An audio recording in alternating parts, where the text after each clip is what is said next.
Welcome to Salem Witch Trials Daily, the podcast that takes you day by day through the events of 1692. I'm Josh Hutchinson. This is Sarah Jack. Today, it's Monday, March 28th, 1692, a day that offers us a really chilling behind-the-scenes look at how these accusations are actually forming.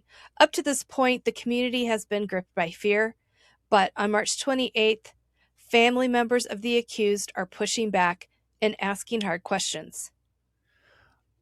Our primary focus today is on two very revealing confrontations.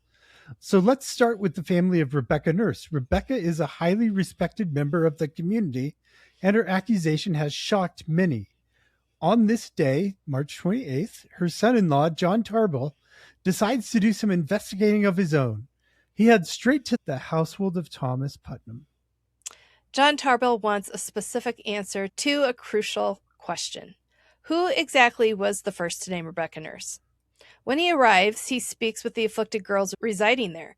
Young Anne Putnam tells John that when she was the only one in the house suffering from torments, she had seen the shape of a pale-faced woman sitting in her grandmother's seat. However, Anne Jr. claims she did not actually know what the woman's name was at the time.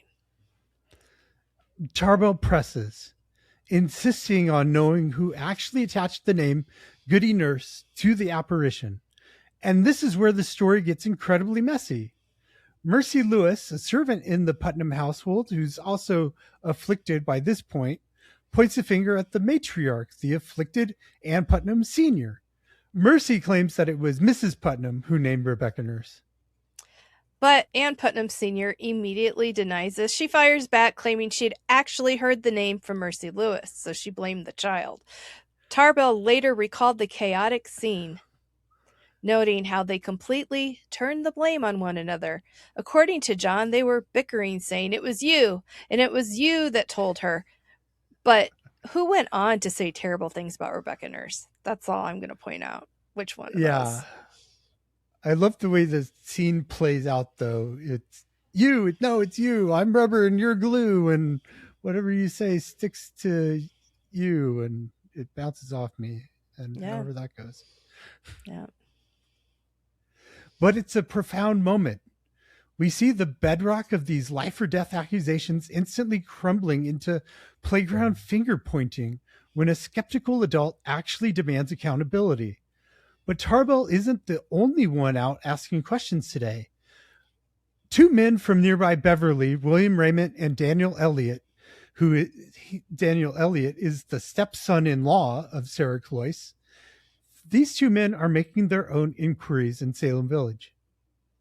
They visit Ingersoll's Tavern, a social hub of activity in Salem Village. When they arrive, the afflicted girls are not having their violent fits. In fact, they seem giddy with relief.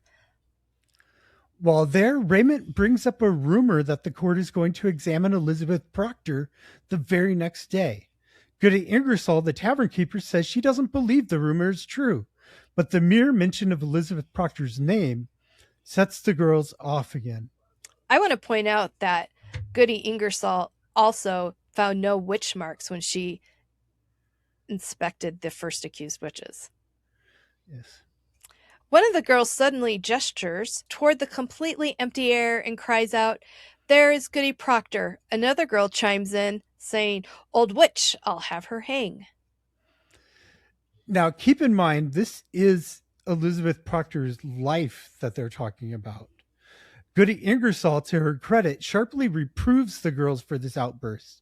And William Raymond, looking at the empty air where the girl is pointing, flatly tells the girl that he sees absolutely no apparition and accuses her of lying. How do the girls respond to being caught in what appears to be a blatant fabrication? Raymond noted that they seem to just make a jest of it. They treat it like a joke. But the most devastating line comes from what one of the girls tells Daniel Elliott. When pressed, the girl admits she did it for sport. They must have some sport. How does that make you feel hearing an afflicted girl call it sport? It is incredibly difficult to hear those words, knowing the tragic outcome of these trials. People were facing the gallows, families were being torn apart, And here it's reported that accusers were admitting that they were making up spectral sightings simply for entertainment, but is anyone named as doing it? No, the afflicted people are not named in any of these testimonies.